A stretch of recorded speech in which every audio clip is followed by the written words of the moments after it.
Bismillahirrahmanirrahim. Assalamualaikum warahmatullahi wabarakatuh. Alhamdulillah wassalatu wassalamu ala Rasulillah wa ala alihi wa ashabihi wa mawala wa man tabi'ahum bi ihsanin ila yaumil qiyamah. Ba'd. Hadirin jamaah Masjid Umar bin Khattab yang Allah muliakan, para santri, para asatidzah, dan seluruh jamaah sekalian, para pendengar radio Tarbiyah Sunnah Bandung, dan para netizen di mana saja Anda berada. Kita masuki hari kedua di bulan Ramadan tahun ini. Sebagai tasji' itu motivasi, stimulan yang membuat kita ini lebih bersemangat, lebih giat, lebih bersungguh-sungguh di dalam melakukan saum Ramadan. Bahasa Arabnya targhib. Ingin kita sampaikan beberapa faidah dari saum. Kemarin sudah dijelaskan salah satu di antara faidah saum adalah diampuninya dosa-dosa kita. Man shoma Ramadhana imanan wa ihtisaban ghufira lahu ma taqaddama min dhanbihi. Siapa orang yang saum Ramadan dengan iman dan ihtisab, akan diampuni semua dosanya yang telah lalu. Hadis itu sahih riwayat Bukhari dan Muslim. Dari Abu Hurairah radhiyallahu an berkata Rasul alaihi salatu wassalam, as-salawatul khams wal jumu'ah ila jumu'ah Ramadan ila Ramadan mukaffiratun lima bainahunna idza ijtunibatil kabair. Salat yang 5 waktu, Jumat ke Jumat, Ramadan ke Ramadan, itu menghapus dosa-dosa di antara ibadah-ibadah tadi. Ramadan kita sekarang ini menghapus dosa yang kita lakukan sejak Ramadan tahun lalu sampai tahun sekarang. Begitulah seterusnya. Kenapa di dalam saum ini menggugurkan dosa? Pertama, karena saum itu kebaikan, al-hasanat. Setiap kebaikan al-hasanat menggugurkan dosa. Innal hasanati yudhibnas sayyi'at. Kebaikan-kebaikan itu menghapus dosa-dosa. Kedua, di dalam saum terkandung masyaqqah. Masyaqqah itu penderitaan, pengorbanan. Ada lapar, ada haus, ada lemas, ada banyak penderitaan lain selama saum di bulan Ramadan. Dan seluruh penderitaan, apalagi penderitaan itu lahir dari ibadah, itu menggugurkan dosa. Semakin menderita, semakin banyak dosa yang gugur dari diri kita.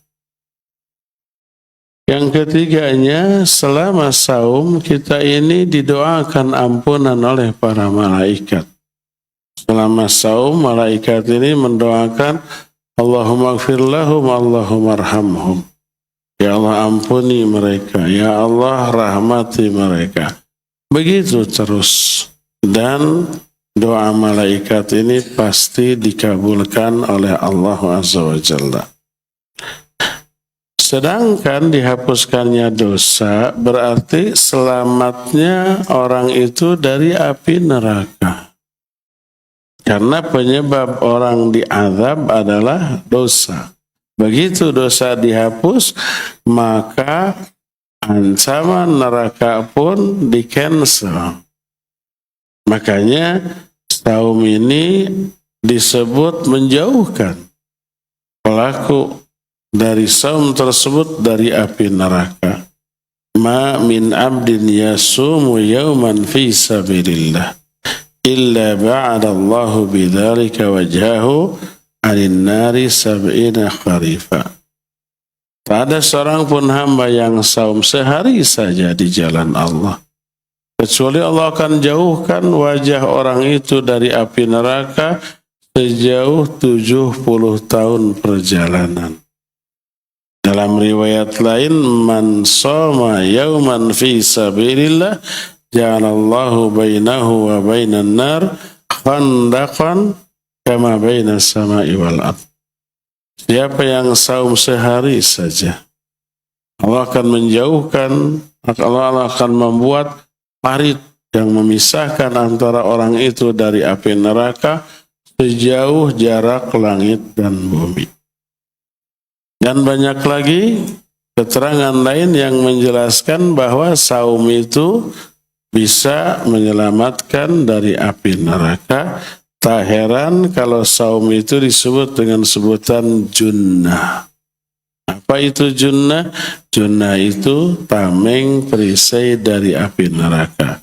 As-saumu junnatun yastajinnu bihil amdu minan nar. Saum itu perisai, pelindung. Seseorang melindungi dirinya dengan saum itu dari api neraka. Inilah faidah yang pertama dari saum. Kedua, saum juga menjadi syafaat bagi para pelakunya pada hari kiamat. Apa itu syafaat? Secara mudah, syafaat itu penolong. Secara bahasa yang menggenapkan. Tadinya kurang, diberi syafaat jadi full, jadi pas. Tadinya ganjil, diberi syafaat jadi genap. Tadinya orang itu harusnya celaka, masuk neraka. Tapi dapat syafaat, dia selamat dari api neraka. Atau ada syafaat, tadinya dia itu di surga, tapi levelnya di bawah. Dapat syafaat, terkatrol naik ke tingkat yang lebih tinggi. Jadi fungsi syafaat itu banyak. Salah satu di antara amalan yang akan memberi syafaat adalah saum plus Al-Quran yang kita baca, kita pelajari, kita amalkan, kita ajarkan. Sebagaimana hadis riwayat Imam Ahmad, Al-Hakim, Abu Nuaim dan yang lain-lainnya dengan sanad yang hasan, berkata Nabi SAW, as-siyam wal Qur'an yashfa'ani lil abdi yaumal qiyamah. Saum dan Quran akan menjadi syafaat bagi seorang hamba pada hari kiamat. Yaqulu siyam, berkata saum. Maksudnya, kata Imam At-Tirmidzi, qala thawabus siyam, berkata pahala dari saum. Yang berkata itu bukan saumnya, tapi pahala dari perbuatan atau amalan saum. Karena Ibnu Abbas menyatakan, kullu thawabi a'mali ibni Adam mujassimatun yaumal qiyamah. Semua pahala dari amalan Bani Adam nanti akan berwujud pada hari kiamat. Nah, wujud itu yang kemudian ditimbang. Ada wujudnya. Apa wujudnya? Wallahu a'lam. Tidak ada penjelasan. Nah, termasuk pahala saum dan wujud dari pahala ini bisa bicara. Berkata pahala dari saum, Rabbi mana'tuhu ta'am wa syahwat fasyafi'ni fi. Ya Allah, aku telah menghalangi orang itu dari makan, dari minum, dari syahwat. 3 hal yang kita jauhi selama saum. Makan, minum, syahwat. Terhalang kita dari makan, minum, dan syahwat. Tapi selama siangnya aja sampai maghrib. Pada maghrib bebas lagi. Nah, tapi lumayan ada pengorbanan sepanjang siang sehari jeput diisuk jedur nepikeun ka sore jeder. Kita menghindari makan, minum dan syahwat. Maka pahala dari saum, ya Allah, aku menghalangi orang ini dari makan, minum, syahwat, jadikan aku sebagai syafaat bagi orang ini. Terus wa yaqulul Quran, berkata Al-Quran. Maksudnya kata Imam At-Tirmidzi, yaqulu thawabu qiraatihi.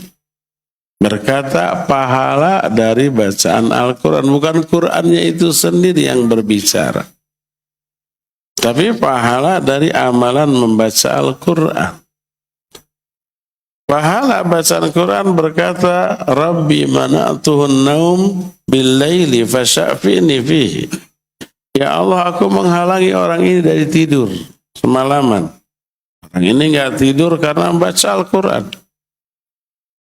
Maka jadikan aku syafaat bagi orang ini, fayashfa'an. Maka kedua-duanya memberi syafaat. Saum memberi syafaat, bacaan Quran juga memberi syafaat. Maka gabungkan dua ini. Lagi saum baca Quran. Siangnya, malamnya. Di semua waktu luang, sebenarnya membaca Al-Quran tidak boleh menunggu waktu luang. Tapi harus diluangkan waktu untuk membaca Al-Quran. Kalau terlalu sibuk, nggak ada waktu luangnya, apakah tidak akan baca Quran gitu? Harus diluangkan. Seringkali karena capek aktivitas, kerja, kegiatan, pas ada waktu luang, lebih baik rebahan. Lebih baik istirahat. Lebih baik browsing. Lebih baik macam-macam, ya enggak? Jadi harus diluangkan waktu untuk membaca Al-Quranul Karim. Apalagi disandingkan, digabungkan dengan saum. Kedua-duanya akan memberi syafaat kepada para pelaku. Ini faidah yang keduanya. Faidah yang ketiga dari saum adalah selama saum doanya ini akan dikabul oleh Allah Azza wa Jalla. Bayangkan 13,5 jam dari mulai azan subuh sampai maghrib. Kira-kira 13,5 jam lah. Mulai kita umpamanya jam 4:30 sampai jam 6. Atau sekarang lebih ya, hampir 6:30 ya, hampir 14 jam. Selama itu doa kita dikabul oleh Allah.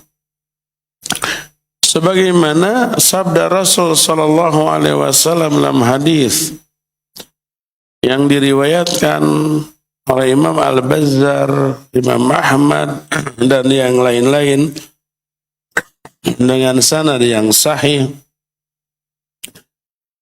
Hadis ini diterima dari Amr bin Murrah Al-Juhani radhiyallahu an, kata dia, jaa rajulun ila Nabi alaihi salatu wassalam.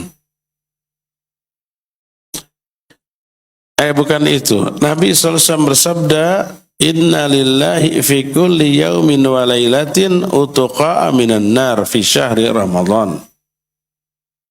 Wa inna likulli muslimin da'watan yad'u biha fayustajabulah.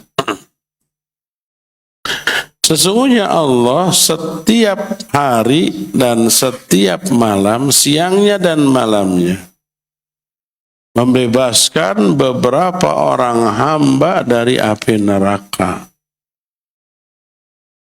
Di bulan Ramadan setiap hari Allah menentukan si fulan nanti akan terbebas dari neraka, si fulan.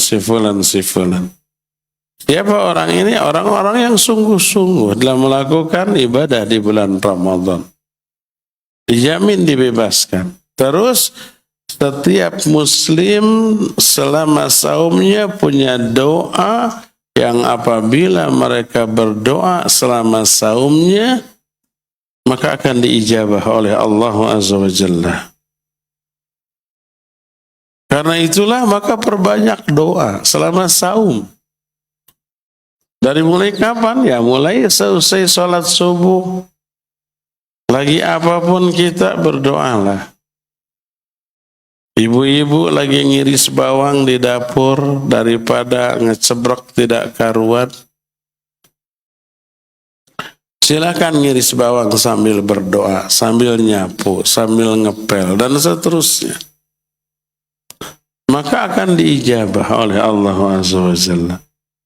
Selain diijabah, doa itu menghapus dosa. Diijabah atau tidak itu doa, dengan berdoa saja sudah Allah ampuni dosa. Siapa yang menjamin itu? Allah. Dalam salah satu hadis qudsi, Allah Azza wa Jalla berfirman, Ya ibna Adam, ma da'autani wa rajautani, ghafartu laka ala ma kana fika wa la ubali. Hai Bani Adam, selama kamu berdoa kepadaku dan berharap kepadaku, aku akan ampuni dosa kamu. Apapun dosa yang ada pada diri kamu, dan aku tidak peduli. Komitmen Allah kepada orang yang berdoa dan berharap kepada Allah, diampuni dosanya. Makanya doa itu mau diijabah mau tidak, itu sudah menguntungkan kita. Pertama, berpahala karena melaksanakan perintah Allah untuk berdoa. Ud'uni astajib lakum. Berdoa kalian kepadaku, aku akan ijabah. Ini perintah dari Allah. Kita laksanakan, dapat pahala. Gugur juga dosa. Karena doa adalah ibadah, semua ibadah selain melahirkan pahala juga menghapus dosa. Apalagi Allah mengumumkan, hai Bani Adam, selama kamu berdoa kepadaku, aku ampuni dosamu. Apapun dosa yang ada pada dirimu dan aku tidak peduli. Terus yang keduanya, selain dapat pahala dan juga menggugurkan dosa, doa itu mendekatkan diri kita kepada Allah lebih dekat dibanding sebelumnya. Apalagi kalau doa itu diijabah, keuntungannya bertambah lebih banyak lagi. Makanya Umar bin Khattab radhiyallahu anhu menyatakan, aku tidak takut doaku itu tidak dikabul oleh Allah. Karena mau dikabul mau tidak, itu sudah pahala dan gugur dosa. Yang aku takutkan adalah Allah tidak memberi hidayah kepadaku untuk berdoa, lalu aku tidak berdoa. Yang ditakutkan itu lalainya kita dari berdoa, bukan tidak dikabulkannya doa. Nah, apalagi bulan Ramadan bulan diijabahnya doa. Selain itu, di sini tadi dikatakan setiap hari, setiap malam orang-orang tertentu Allah catat akan dibebaskan dari api neraka. Makna dibebaskan dari api neraka berkaitan dengan apa? Dengan penghapusan dosa tadi. Orang yang saumnya sungguh-sungguh. Selama saumnya dia menjauhi semua perkara yang haram. Melakukan semua yang diperintahkan. Selama saumnya salatnya terjaga. Selama saumnya mulutnya terjaga. Amal perbuatannya terjaga dari semua yang diharamkan. Maka yang seperti itu yang Allah catat, orang ini bebas dari api neraka. Orang ini bebas dari api neraka. Tiap hari, sehari semalam begitu. Banyak orang-orang yang Allah bebaskan dari api neraka. Inilah faedah yang ketiga. Keempatnya, orang yang saum ini oleh Allah Azza wa Jalla akan dimasukkan ke dalam golongan siddiqin dan syuhada. Dua kelompok orang yang oleh Allah dikatakan sudah berada di atas siratal mustaqim. Kita kan sehari semalam minimal 17 kali berdoa ihdinas siratal mustaqim dalam sholat. Ya Allah, tunjukkan kami ke siratal mustaqim. Apa itu siratal mustaqim?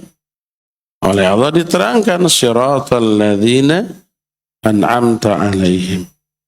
Jalan siratal mustaqim, jalan yang lurus itu adalah jalan hidup orang-orang yang telah engkau beri nikmat. Itulah siratal mustaqim. Siapa orang yang telah diberi nikmat? Para nabi, para solihin, para syuhada, para siddiqin, para solihin. Sebagaimana firman Allah, "Wa may yuti'illaha wa rasulahu faulaika ma'al ladzina an'ama Allahu 'alaihim minan nabiyyina was-siddiqina wasyuhada'i was-solihin." Siapa orang yang taat kepada Allah dan Rasulnya, mereka akan Allah golongkan dengan orang-orang yang telah Allah beri nikmat di kalangan para nabi, para siddiqin, para syuhada, dan para solihin. Jadi 4 golongan yang oleh Allah dikatakan sudah Allah beri nikmat. Berarti mereka ini sudah berada di atas siratal mustaqim. Siapa 4 golongan itu? Para nabi, para siddiqin, para syuhada, para solihin. Nah, salah satu penyebab orang masuk ke dalam golongan siddiqin dan syuhada adalah orang yang menjaga saumnya. Sebagaimana tadi hadis dari Amr bin Murrah al-Juhani radhiyallahu anhu. Dia berkata, "Ja'a rajulun ila Nabi alaihi salatu wasallam." Ada seorang laki-laki datang kepada Nabi sallallahu alaihi wasallam. Faqala, lalu dia berkata, "Ya Rasulullah, ara'aita in syahidtu an la ilaha illallah wa annaka Rasulullah wa sholaitul khamas wa adaitu zakah wa sumtu Ramadan wa qumtuhu fa mimman ana?" Wahai Rasulullah, bagaimana pendapatmu kalau aku bersyahadat la ilaha illallah, bersyahadat engkau adalah utusan Allah, lalu aku melakukan sholat yang 5 waktu, aku tunaikan zakatku, aku saum Ramadan dan melakukan qiyam Ramadan. Siangnya saum Ramadan, malamnya qiyam Ramadan, tarawih. Famimman ana? Termasuk golongan manakah aku? Dijawab oleh Nabi SAW, minas siddiqina wasyuhada. Kamu termasuk orang-orang siddiqin dan syuhada. Siddiqin dan syuhada adalah orang yang syahadat la ilaha illallah dan Muhammad Rasulullah, memelihara salat yang 5 waktu, menunaikan zakat, dan saum Ramadan. 4. Loh, hajinya mana? Waktu Nabi SAW mengatakan ini, haji belum diwajibkan. Belum turun perintah haji. Jadi hanya 4 ini. Kalau sekarang sudah turun haji, ya wajib haji bagi yang mampu. Menjaga rukun Islam ini masuk ke dalam siddiqin wasyuhada. Makanya kalau ada orang saum rajin, bukan hanya yang fardu, yang sunnah juga dilakukan, tapi sholat tidak. Itu sama saja dengan membangun bangunan tanpa fondasi. Walaupun umpamanya tiangnya kuat, sama dengan membangun bangunan tanpa tiang, fondasinya syahadat la ilaha illallah. Tiangnya ini sholat, saumnya ini ya dinding-dindingnya, atapnya, dan seterusnya. Nah sekarang membangun bangunan, ada fondasi, nggak ada tiang, itu dinding-dindingnya nempel di mana? Itu atapnya disangganya di mana? Jangankan tidak ada tiang, tapi tiangnya pakai kayu, bayangkan. Kayunya kayu albasiah lagi. Sedangkan atapnya di beton. Tidak di beton aja, kalau hanya kayu albasiah nggak akan mampu nahan beban atap. Ambruk. Itu ada tiang, tapi tiangnya lemah. Apalagi tanpa tiang. Sungguh sayang orang rajin saum sampai yang sunnah, sholatnya ditinggalkan. Percuma enggak? Tidak percuma sama sekali, tapi belum menyelamatkan dia. Kalau dia melakukan saum Ramadan, dia terbebas dari dosa karena meninggalkan saum, terbebas karena dia melaksanakan. Tapi selama saumnya dia tinggalkan sholat, rusak itu saumnya. Karena kejahatan terbesar yang dilakukan oleh manusia adalah jahat kepada Allah. Salah satu perbuatan jahat kepada Allah, tidak menunaikan hak Allah. Untuk apa? Untuk menyembahnya dalam bentuk sholat. Nah, sekarang karyawan umpamanya sebuah perusahaan digaji, dikontrak, tapi tidak ditunaikan hak pemilik perusahaan itu. Atau ditunaikan tapi asal-asal. Nah, harusnya jam 8 datang, ini jam 12 baru datang. Harusnya jam 4 pulang, jam 2 sudah pulang. Terus ngapain di kantornya? Main game. Ditunaikan tapi nggak benar. Itu aja sudah dipecat oleh owner perusahaan. Apalagi tidak datang sama sekali, tidak bekerja. Tiap bulan digaji. Gabut, gaji buta. Dipecat nggak? Dipecat tentu saja, ya. Dimarahi. Apalagi kepada Allah Azza wa Jalla. Jadi konsekuensi kita sebagai muslim yang sudah bersyahadat, wajib tunaikan hak Allah dalam bentuk salat, dalam bentuk saum. Nanti kalau saum tapi tidak salat, rusak saumnya. Jadi kita lihat bahwa orang yang termasuk siddiqin dan syuhada, salah satunya orang yang menjaga saum dan menjaga qiyamul Ramadan, yaitu tarawihnya. Maka jaga ini tarawih. Saum siangnya saum, malamnya kita tarawih. Dua-duanya penghapus dosa. Man shoma ramadhana imanan wa ihtisaban ghufira lahu ma taqaddama min dzambi. Di hadis lain, man qama ramadhan, siapa yang melakukan qiyamul Ramadan imanan wa ihtisaban, dengan iman dan ihtisab, ghufira lahu ma taqaddama min dzambi, diampuni semua dosa-dosanya yang telah lalu, ya. Jadi lihat betapa hebatnya dan banyaknya faidah dari saum yang kita lakukan. Ini semua faidah ukhrawi dini. Faidah untuk di akhirat, faidah agama. Belum faidah dunia. Tadi faidah yang sifatnya psikis, batin, jiwa, hati, dapat ampunan. Itu keuntungan bagi jiwa kita. Dapat pahala, keuntungan bagi jiwa kita. Tentu saja dapat ridho Allah, cinta Allah, dan dekatnya kita dengan Allah. Itu keuntungan jiwa kita.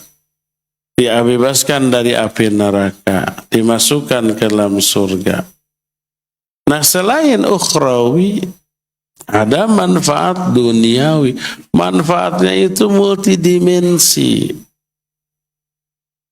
Pertama, manfaat dari aspek kesehatan. Saum ini sehat. Saum itu detoksinasi. Saum itu membuang apa? racun-racun, sampah-sampah, lemak, gula yang menumpuk dibuang. Kedua, mengistirahatkan organ-organ pencernaan, tidak diforsir terus.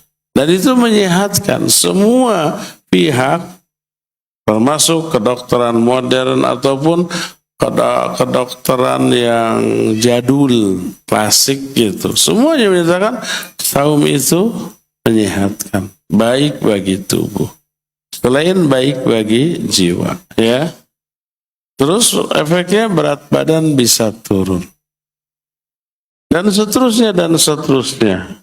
Itu dari aspek kesehatan. Dari aspek sosial, saum ini membangun ukhuwah. Karena apa? Banyak aktivitas yang dilakukan bareng-bareng yang tidak ada di luar bulan Ramadan.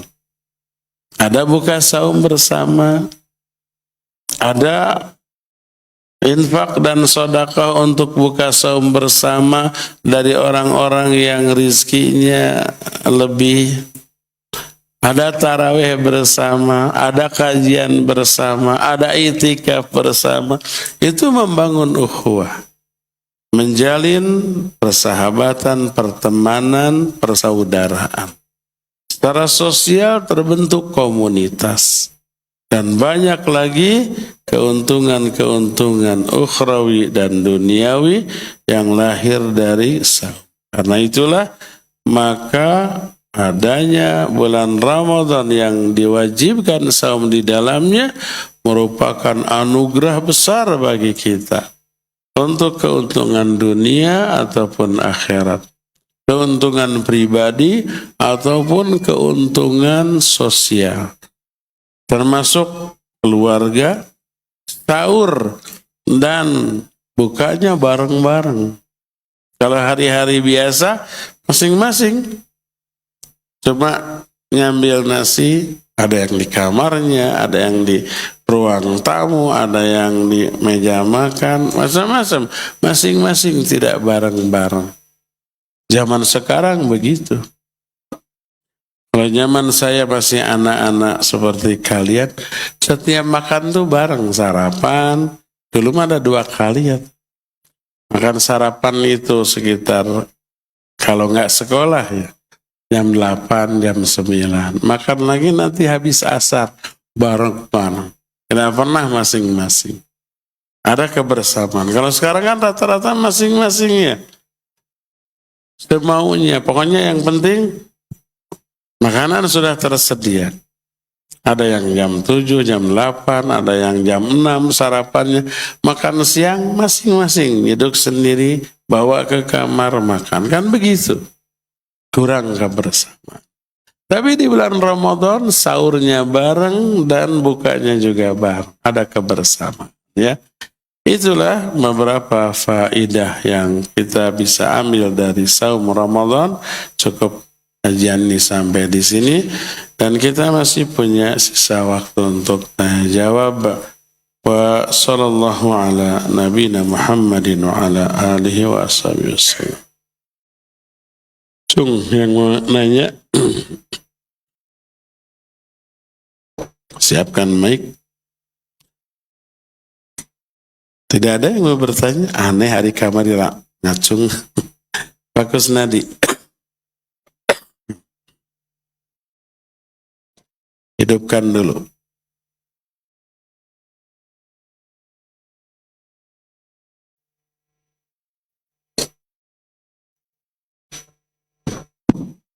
Bismillah.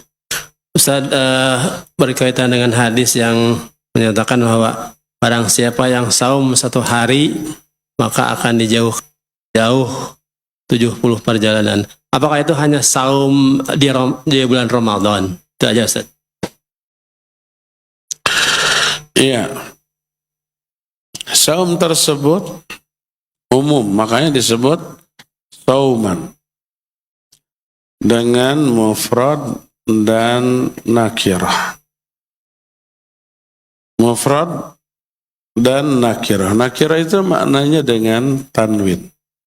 Man soma yauman.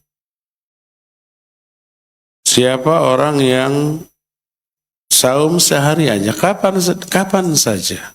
Bisa di bulan Ramadan, bisa di luar Ramadan. Bisa yang wajib, bisa yang sunnah. Termasuk saum yang sunnah, iya. Seperti Senin Kamis, seperti Ayyamul Bid, seperti Arafah, seperti Asyura, seperti Daud.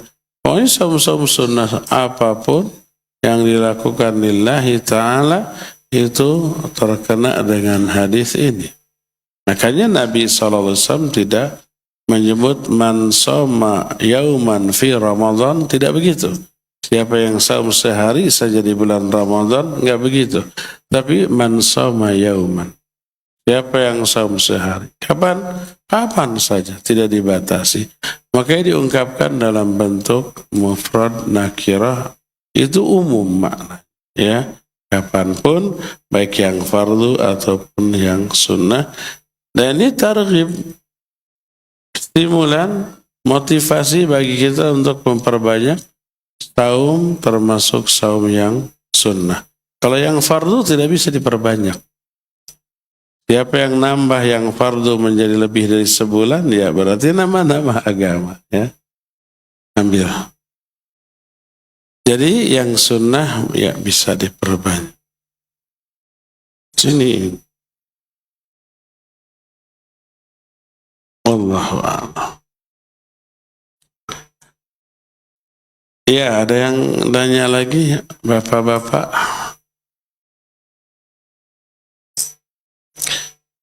Ada pertanyaan dari emak-emak. Assalamualaikum Pak Ustaz. Waalaikumsalam. Apakah muntah membatalkan saum? Bisa batal, bisa tidak. Tergantung apa? Disengaja atau tidak. Kalau tidak disengaja, muntahnya umpamanya karena mabuk kendaraan. Atau mencium bau yang menyebabkan dia muntah. Atau masuk angin bisa muntah juga. Tidak disengaja maka tidak batal. Adapun kalau muntahnya disengaja, yaitu membatalkan saum. Dengan cara gimana aja, dengan cara nyolok lak-lakan tenaun, tenggorokan sendiri dicolok bisa muntah. Jangan dipraktekkan sekarang. Atau dengan umpamanya mencium aroma tertentu agar sengaja muntah. Kalau disengaja muntah batal. Tapi kalau muntah tidak disengaja, maka tidak batal. Seperti contoh umpamanya orang yang batuk berdahak. Kadang-kadang dahaknya nyelak, pas dibatukan, ada muntah. Tidak disengaja. Dia juga tidak ingin muntah. Maka tidak batal. Kalau muntahnya tidak disengaja, adapun yang disengaja maka itu batal. Nanti aspek fikih Ramadan, apa yang membatalkan yang tidak, kita akan bahas di hari-hari yang akan datang, insya Allah. Ada lagi?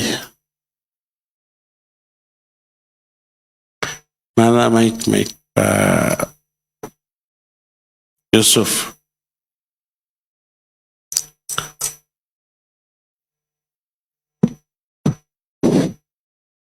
Assalamualaikum warahmatullahi wabarakatuh. Waalaikumsalam. Ini kaitan dengan saum Daud, Ustaz. Katanya ini, tapi saya belum pernah dengar. Saum Daud itu bisa menggugurkan saum-saum yang lain, katanya begitu. Selain saum Ramadan. Pokoknya sekarang saum, besok tidak. Hari Senin itu tidak usah saum, termasuk, tapi nanti pahalanya termasuk saum, sekalipun tidak saum, tapi termasuk saum Senin, katanya gitu. Terus hari Ayyamul Bid, pokoknya semuanya bisa menggugurkan saum-saum sunat yang lain, katanya. Seperti itu. Apakah betul atau tidak ya? Terima kasih. Iya. Barakallahu fiik. Saum sunnah disebut ada berapa jenis? Ada saum Daud, Senin Kemis, Ayyamul Bid. Disebut saum yang mukhayyar. Mukhayyar itu pilihan, boleh kita pilih. Boleh pilih Senin Kamis atau ingin lebih baik dari itu yaitu saum Daud. Kalau saum Daud otomatis tidak Senin Kamis. Kalau umpamanya Ahad saum Seninnya tidak. Selasa saum Rabunya tidak. Kamisnya saum Jumatnya tidak. Begitu seterusnya. Antara Senin Kamis dan Daud mukhayyar. Adapun pernyataan bahwa saum Daud itu menggugurkan saum-saum sunat yang lain, tidak ada keterangan itu. Makanya kalau ada orang yang saum Daud lalu masuk ke hari Ayyamul Bid, dia boleh Ayyamul Bid. Umpamanya tanggal 12 itu dia giliran saum. Tapi tanggal 13, 14, 15 ada Ayyamul Bid. Lalu dia saum dulu Ayyamul Bid. Setelah selesai tanggal 16-nya mulai lagi saum Daud lagi. Besoknya tidak, besoknya lagi saum. Boleh. Tidak gugur sunnahnya Ayyamul Bid. Demikian juga umpamanya Arafah. Pas tanggal 8 dia giliran saum Daud. Tanggal 9-nya saum Arafah. Lalu dia saum. Dengan niat bukan saum Daud tapi saum Arafah, karena Arafah itu saumnya menghapuskan dosa berapa tahun? 2 tahun. Setahun yang lalu dan setahun yang akan datang. Sayang. Akhirnya tanggal 8 dia saum, tanggal 9 saum Arafah, 8-nya saum Daud. Tanggal 10-nya haram saum. Kenapa? Itu Idul Adha. 10, 11, 12, 13 nggak boleh. Semua saum stop. Senin Kamis Daud kalau sudah 4 hari, tanggal 10 sampai tanggal 13 haram saum. Tanggal 10 Dzulhijjah hari apa? Idul Adha. 11, 12, 13 Dzulhijjah hari apa? Tasyrik. Haram. 4 hari ini haram. Boleh mulai lagi tanggal 14-nya. Mulai saum Daud lagi. Jadi bahwa Senin, Kamis dan Daud itu mukhayyar, iya. Kalau Senin, Kamis berarti tidak Daud. Kalau Daud berarti tidak Senin, Kamis. Adapun kalau Daud menghapus saum sunnah lain, tidak.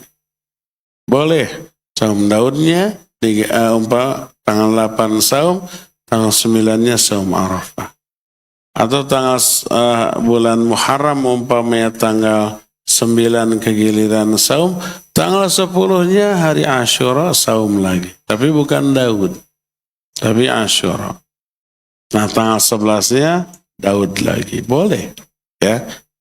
Wallahu a'lam bishawab.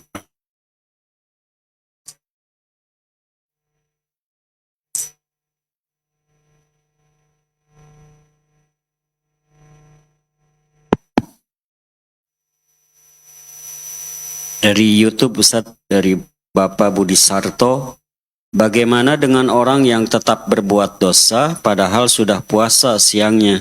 Kemudian bagaimana supaya keinginan tersebut dapat ditekan? Dosanya siang apa malam? Kenapa? Dosanya siang apa malam? Tidak disebutkan Ustadz, tapi tetap berbuat dosa. Iya. Kalau selama saum dia jaga dirinya dari dosa, dia saum juga menjauhi dosa maksiat. Pas buka, malamnya langsung berbuat dosa. Malamnya beroperasi untuk lebaran, ngabangsat. Atau nyopet. Atau bergibah. Atau nonton dangdut dengan aurat yang terbuka. Dengan gerakan yang erotis. Nonton dangdut dosa enggak? Pisan. Bukan hanya dosa ya. Ya nyanyi lagu dan musiknya, ya ada auratnya, ya ada gerakan erotisnya dan seterusnya. Berbuat dosa, padahal siangnya itu sudah menjauhi dosa. Dia tahu kalau saumnya itu disertai ghibah, disertai dosa, rusak. Makanya dia tahan. Nanti aja pas buka berdosanya. Itu sama dengan orang sudah mandi, pakai baju bersih, pakai parfum, kemudian masuk ke sawah, guling-guling di lumpur. Sayang nggak tuh? Sayang lah. Sudah mandi, sudah bersih, sudah pakai pakaian bersih, sudah pakai parfum, atau kotor lagi dan bau lagi. Harus dicucinya juga. Wah itu. Kayaknya pakaian yang putih masuk lumpur itu direndam 1 bulan juga belum tentu putih seperti biasa ya. Sama dengan begitu. Sayang. Nah ingat, salah satu indikator atau tanda ibadah seseorang itu diterima, seusai ibadah dia menjauhi dosa dan maksiat. Lihat salat, inna salata tanha anil fahsya'i wal munkar. Salat, ini salat yang benar yang diterima. Menjauhkan pelakunya dari fahsya dan munkar, dari perbuatan-perbuatan dosa. Selama salatnya dia nggak berdosa. Di luar salat langsung ghibah, langsung melakukan dosa. Ya, itu indikator bahwa salatnya ditolak oleh Allah. Demikian juga saum. Selama saumnya tidak berdosa, habis buka berdosa. Itu menunjukkan apa?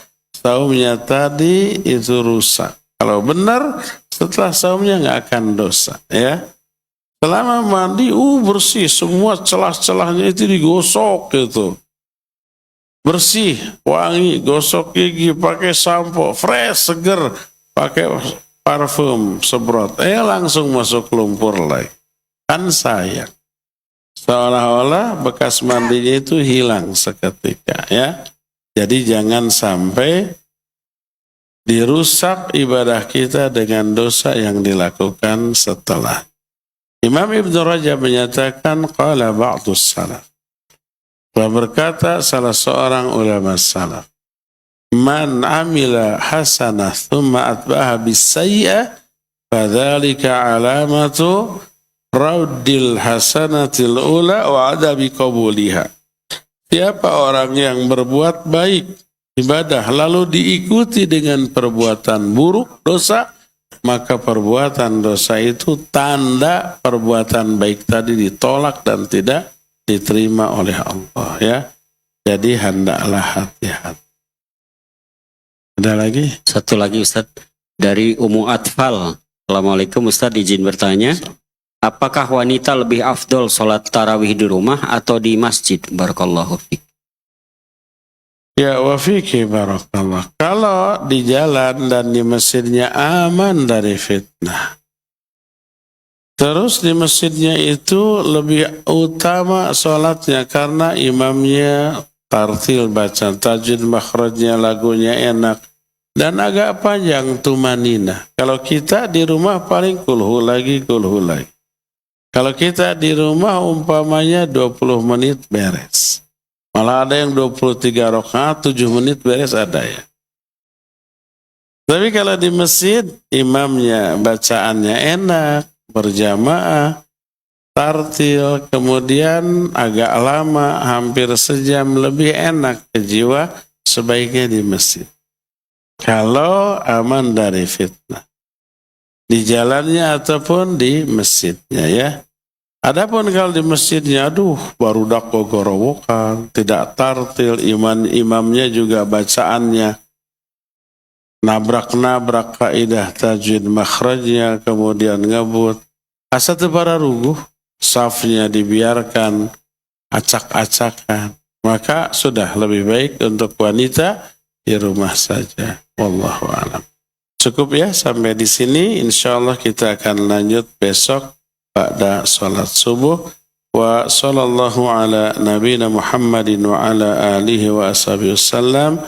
Assalamualaikum warahmatullahi wabarakatuh. Subhanakallahumma asyhadu an la ilaha illa anta astaghfiruka wa atubu